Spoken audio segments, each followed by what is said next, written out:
کہ ایسے دولت کو ایسے لٹا نہیں، تو بکھیر نہیں، یعنی تبذیر نہ کر۔ تو تبذیر کا مطلب شریعت میں ہوتا ہے بے موقع خرچ کرنا، اڑانا دولت کو، جیسے لوگ فالتو چیزوں میں اڑا رہے ہوتے ہیں نا، تو رشتہ داروں کو بھی دے، مسکین کو بھی دے، اور مسافروں پہ بھی خرچ کر، مگر اڑا نہیں پیسہ۔ تفسیر میں انشاءاللہ اس کی ڈیٹیل آئے گی۔ ان المبذرین، بے شک دولت کو اڑانے والے لوگ، کانو اخوان الشیاطین، وہ شیطانوں کے بھائی ہیں۔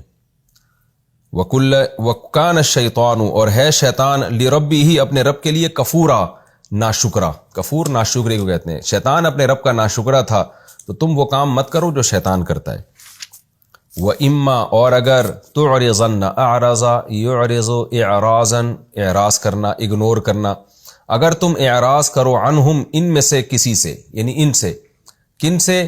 رشتہ داروں سے، مسافروں سے اور غریبوں سے اعراض کرو، ابتغاء رحمت من ربک، اپنے رب کی طرف سے کسی رحمت کے انتظار میں یا چاہت میں۔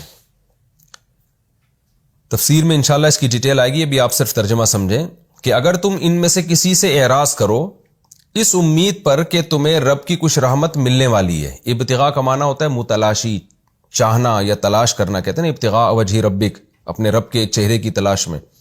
تو اپنے رب کی رحمت کی امید میں یا طلب میں تم ان میں سے کسی سے اگر اعراض کرو، ایسی رحمت ترجوہا، جس کی تمہیں امید ہے، رجا یرجو، امید لگانا، جس کی تمہیں امید ہے، تو اس کی تلاش میں اگر تم ان میں سے کسی ایک سے اعراض کرو۔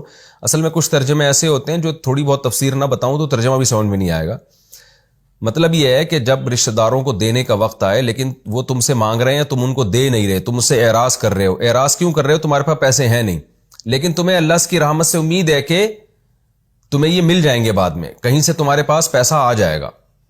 تو ابتغاء رحمت من ربک، تمہیں اپنے رب کی رحمت کی تلاش ہے، ایسی رحمت ترجوہ جس کی تمہیں امیدیں بھی ہیں، یعنی تلاش بھی ہے اور ساتھ میں تمہیں امید بھی ہے۔ تو اس امید کی بیس پہ تم اگر اعراض کر رہے ہو تو فقل لہم قولا میسورا، تو تم ان کے لیے بولا کرو آسان قول، اچھی بات۔ اچھی بات کا کیا مطلب ہے کہ ابھی تمہارے پاس پیسے ہیں نہیں، لیکن تمہیں امید ہے کہ بعد میں اللہ کی طرف سے تمہارے پاس پیسہ آ جائے گا، تو فی الحال ان سے اچھی بات کہہ دیا کرو، یعنی دھتکارا نہ کرو ان کو، اچھی طرح سے اعراض کیا کرو، کوئی اچھا جملہ منہ سے نکال کے ان سے ایکسکیوز کیا کرو۔ وَلَا تَجْعَلْ يَدَكَ مَغْلُولَةً إِلَىٰ عُنُقِكَ، اور نہ رکھ اپنے ہاتھ کو مغلولہ، باندھ کر، مغلول بندے ہوئے، ید عربی میں مؤنث ہے نا، اس لیے مغلول کے بجائے مغلولہ، إِلَىٰ عُنُقِكَ، اپنی گردن کی طرف۔ گردن کی طرف کا مطلب ہے گردن سے ہاتھ باندھ کے مت رکھ۔ وَلَا تَبْسُطْهَا، اور نہ پھیلا اپنے ہاتھ کو، کل البسطِ، مکمل پھیلا دینا، ایسے پھیلا بھی نہیں اور ایسے گردن سے باندھ کے بھی مت رکھ۔ فَتَقْعُدَ، نتیجے میں ہوگا کیا؟ فَتَقْعُدَ، کہ تو بیٹھ جائے گا، ملومن، قابل ملامت ہو کے، محصوراً، تھکا ہارا ہو کے، حسرت والا ہو کے۔ حسرت والے کا کیا مطلب؟ جب تو ہاتھ اتنے پھیلائے گا تو کچھ دن میں زیرو پہ آ جائے گا، اور پھر لوگ بھی تجھے ملامت کریں گے، بھیک مانگے گا لوگوں سے، اور تھکا ہارا ہوگا، کسی کچھ کرنے کے بھی قابل نہیں ہوگا تو، یعنی افسوس بھی ہوگا تجھے۔ ان ربک، بے شک تیرا رب، یبسط الرزق لمن یشاء، جس کے لیے چاہتا ہے رزق بڑھا دیتا ہے، پھیلا دیتا ہے، ویقدر، اور جس کے لیے چاہتا ہے تنگ کر دیتا ہے۔ انہ کان بعبادہ، بے شک وہ ہے اپنے بندوں کے ساتھ، خبیراً، باخبر، بصیراً، دیکھنے والا، ان کے حالات بھی دیکھ رہا ہے اور ان کے حالات جانتا بھی ہے۔ یہ مختصر رکوع تھا، اس کا مختصر لفظی ترجمہ بھی ہو گیا۔ اب ہم انشاءاللہ اس کی تفسیر کی طرف چلتے ہیں۔ آپ کو معلوم ہے پچھلے رکوع میں اللہ تعالیٰ نے دو قسم کے لوگ بیان کیے تھے۔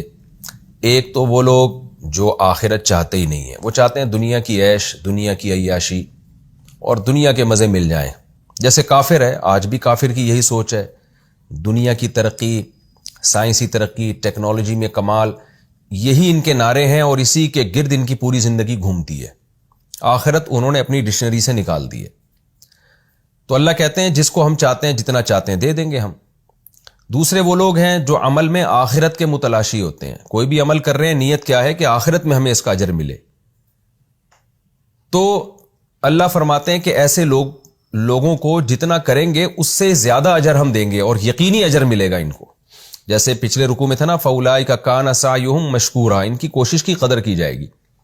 لیکن اللہ نے پھر کامیابی کی 4 شرطیں بیان کی تھیں کہ آخرت کا طلبگار بھی ہو، وسعی لہا سعیہا، اور پھر اس آخرت کی کوشش بھی کرے، اور پھر ایمان بھی ہو اس کا، یعنی کوشش بھی کرے اور کوشش بھی وہ جو آخرت والی کوشش، اور پھر ایمان بھی ہو۔ تو اب وہ کوشش کیا ہے جو آخرت والی کوشش ہے؟